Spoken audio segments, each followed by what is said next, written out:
Student, आज हम लोग कॉम्प्लेक्स नंबर के नेक्स्ट वीडियो में सबसे पहले inverse of the complex number की बात करेंगे। That means division. डिवीज़न जैसा कोई भी केस कॉम्प्लेक्स नंबर में नहीं होता, बट उसी में आपको इनवर्स निकालने की बात कह देता है। जैसे क्वेश्चन देखें, यहाँ कह देगा अगर if z is equal to कोई एक्स प्लस वाई वाई है तो आपको जेड इनवर्स निकालने के दे देगा। Z inverse means 1/z। तो ऐसे क्वेश्चन का फार्मूला क्या होगा जेड इनवर्स निकालने का, आप लोग देखें। देखो जेड इनवर्स कैसे निकलेगा, देखते हैं। जेड इनवर्स को आप लिख सकते हो 1/z, तो 1/x plus Y Y.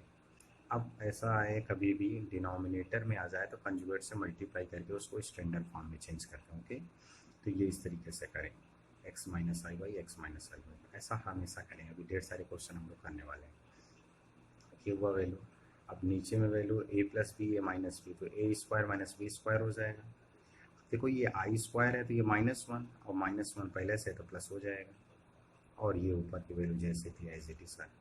Actually में इसका आंसर ये आया। दैट मीन्स अगर जेड की वैल्यू x प्लस आई वाई हो तो जेड इनवर्स की वैल्यू होगी x minus I Y upon X square plus Y square. आपको याद रखना है कि X square plus Y square की वैल्यू होती है मॉड जेड का स्क्वायर। कैसे होता है यहाँ पे हम देख भी ले रहे हैं। जेड की value X plus Y Y, Z bar की value X minus Y Y, दोनों को मल्टीप्लाई किया तो देखो ये आंसर आ गया। ए plus b a minus B हमने किया है, और मॉड जेड की वैल्यू अगर ये है तो मॉड स्क्वायर की वैल्यू हो जाएगी। तो ये बहुत इंपॉर्टेंट रिजल्ट है कि जेड जेड बार की वैल्यू मॉड पे स्क्वायर होता है। ठीक, तो इस तरीके से ये आपका आ जाएगा। तो ये आपका एज ए फार्मूला वर्क होगा, बट आप डायरेक्ट भी निकाल सकते हो। जैसे एक क्वेश्चन में लिखा हूँ 3 + 4i का इन्वर्स निकालना है, तो इसकी वैल्यू निकालनी है अकॉर्डिंग टू फार्मूला। अगर इसकी वैल्यू निकालनी है तो इसका कंजुगेट निकाल लो जेड का, और उसका मॉडुलस का स्क्वायर कर लो। तो इसका कंजुगेट क्या होगा 3 - 4i, और इसके मॉडुलस क्या होगा 5। ये देखिए मॉडुलस निकालना है, इसका स्क्वायर कर, ये आपका फाइनल रिजल्ट आ गया इस तरीके से। ओके, अब इसको इधर डिवाइड कर दो, यहाँ डिवाइड कर दो, यही आपका standard form of the complex number है। ओके, x प्लस आई वाई टाइप का, इस तरीके से आपका काम बन जाएगा। तो जब कभी भी क्वेश्चन पूछे तो स्टैंडर्ड फॉर्म निकालने के लिए तो स्टैंडर्ड फॉर्म ये होता है स्टैंडर्ड फॉर्म से। ओके, अब नेक्स्ट क्वेश्चन की ओर हम लोग आगे बढ़ते हैं, तो आपको कुछ और क्वेश्चन देते हैं। जैसे कह रहा है write the complex number this in x plus I y form. यहाँ x प्लस आई वाई फॉर्म की जगह आपको स्टैंडर्ड फॉर्म भी पूछ सकता है। ओके, तो अगर स्टैंडर्ड फॉर्म बोलता है तब भी आप यही निकालोगे। तो करते हैं हम लोग क्वेश्चन, तो समझ में आएगा आपको। जैसे ये क्वेश्चन है, ये क्वेश्चन था, हमने इसको यहाँ मल्टीप्लाई किया, 1 को यहाँ किया, इसको भी यहाँ किया और इसको यहाँ किया, तो ये बन गया। ओके, इसको यहाँ करोगे तो आई स्क्वायर माइनस करेगा, माइनस माइनस और आई स्क्वायर प्लस हो गया, तो ये 2 + 3 और ये माइनस है। अब आपको बोला है जब स्टैंडर्ड फॉर्म में चेंज करना हो तो क्या करो, कंजुगेट से मल्टीप्लाई। तो इसका कंजुगेट क्या होगा, जो डिनोमिनेटर में रहे वही से। क्लास 9th में आपने रैशनलाइज करना है आपको, तो जस्ट लाइक वैसे ही काम यहाँ है, कंजुगेट से मल्टीप्लाई करने का। ये हुआ। अब ये देखो नीचे a plus b a minus b, ये तो क्या हो जाएगा जेड जेड बार। आपको अभी अभी फार्मूला हमने बताया कि जेड इंटू जेड बार की वैल्यू हो जाती है मॉड ऑफ जेड का स्क्वायर, ये आप याद रखें। तो ये तो हो जाएगा मॉड 10 हो जाएगा। इसका मल्टीप्लाई देखो, ये 6, इसका यहाँ करोगे 3i, इसका यहाँ करोगे 2i, इसका यहाँ करोगे आई स्क्वायर -1, ये -1 6 5 हो जाएगा।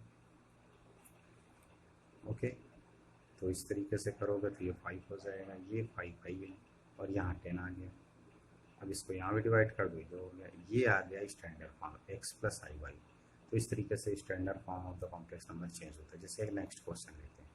जैसे ये देखो, पहले तो ऊपर का ये जो न्यूमरेटर है इसको आप सॉल्व करो। तो a प्लस बी का whole cube, A cube B cube plus 3ab A plus B, इसको अप्लाई करो नीचे जैसे एज इट इज़ हमने रहने दिया।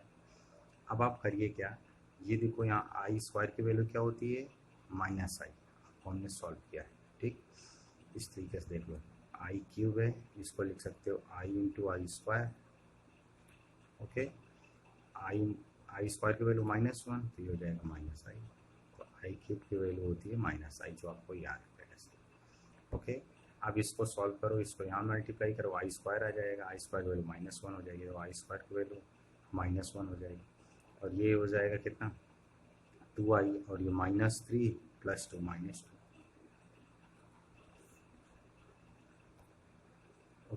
ये आई स्क्वायर की वैल्यू -1 तो -3 +2 -2, इसको सॉल्व करोगे 2i, नीचे जैसे था वैसे रहेगा। अब नंबरेटर जो डिनोमिनेटर है उसके कंजुगेट से मल्टीप्लाई करो, ऊपर का मल्टीप्लाई नीचे का, देखो ऊपर का मल्टीप्लाई करना है, इसका माइनस है, इसका यहाँ किए 8i, इसका यहाँ किया -6i, माइनस माइनस प्लस हुआ, इसका यहाँ करोगे तो माइनस आएगा, लेकिन आई स्क्वायर है तो ये इसको पॉजिटिव कर देगा। नीचे कंजुगेट से मल्टीप्लाई करोगे तो क्या हो जाएगा, वही मॉडुलस का स्क्वायर, हमने वही सॉल्व किया इसको।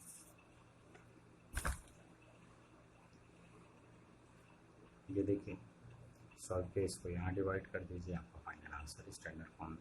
एक क्वेश्चन और हम लोग लेते हैं और इसको सॉल्व करते हैं।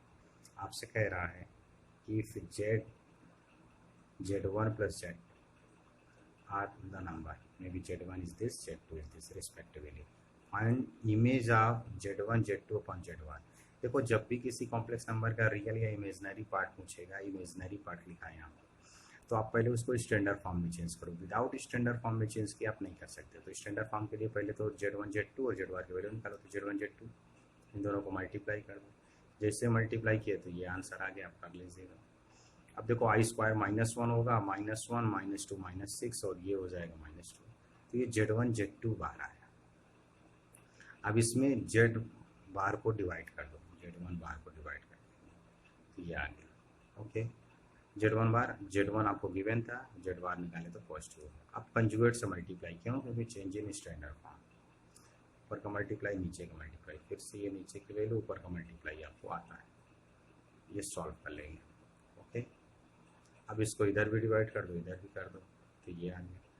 अब ये आपका क्वेश्चन है, एक्चुअली में आपसे ये नहीं गिवन है, आपको ये गिवन है और इसका इमेजनरी पार्ट आ जाएगा 2। देखो इमेजनरी पार्ट मतलब coefficient of I, not second term. Okay, कि 2i लिख दो, आप हमेशा कोफिशिएंट ऑफ आई लिखोगे तो आंसर आ जाएगा आपका 2, यही आ जाएगा क्या इमेजनरी पार्ट। ओके, तो इस तरीके से क्वेश्चन सॉल्व हो जाएगा। अब आगे के क्वेश्चन को, एक क्वेश्चन हम लोग कवर करते हैं, समझिए। जैसे क्वेश्चन है, प्रूव दैट 1 + i अपॉन √2 का पावर 1000, 1 - i अपॉन √2 का पावर 1000 की वैल्यू 2 हो। लेफ्ट हैंड साइड कंसीडर करते हैं, तो लेफ्ट हैंड साइड आप ले लो। अब हमको आई स्क्वायर पहले निकालना है, जिससे ये सिंप्लीफाई हो जाए √2, तो इसको लिख सकते हो इस तरीके से। इसी तरह यहाँ पे अब आई स्क्वायर मतलब a + b का होल स्क्वायर, √2 का 2 हो जाएगा। ठीक, तो ये हो जाएगा a² b² 2ab, a² b² -2ab। ठीक, आई स्क्वायर की वैल्यू क्या होती है -1, तो -1 + 1 कैंसिल हो जाएगा, यहाँ 2i अपॉन 2, यहाँ -1 + 1 कैंसिल हो जाएगा, -2i अपॉन 2, 2 से 2 कैंसिल, 2 से 2 कैंसिल, आई बचे। पावर इवन है तो आई माइनस से पावर तो पॉजिटिव हो जाएगा, क्यों, क्योंकि इवन है। इस तरीके से अगर आप देते हैं तो ये हो जाएगा, तो ये पॉजिटिव। अब हमको आई की पावर 500 निकालना, तो पहले आई स्क्वायर में चेंज कर दें, तो इसको आई स्क्वायर अपॉन 500, तो अब ये आई स्क्वायर की वैल्यू क्या होती है -1, तो -1 की पावर 250, ये यहाँ पे -1 की पावर 250। अब आप देखो -1 और नंबर है, ये सॉरी -1 है, इवन है तो ये 1 हो जाएगा, -1 है लेकिन ये इवन है तो 1 हो जाएगा, 1 और 1 मिलकर कितना हो जाएगा 2 हो जाएगा। इस तरीके से आप कह सकते हो कि ये क्वेश्चन भी आपका सॉल्व हो जाएगा। तो जब भी इस तरीके से बड़ा सा क्वेश्चन आए तो आपको कंफ्यूज नहीं होना है, आपको ये समझ के चलना है कि इसका आंसर बहुत सिंपलेस्ट वे में आना है, बस आपको थोड़ा सा पेशेंस रखना है उसमें। Okay, thank you.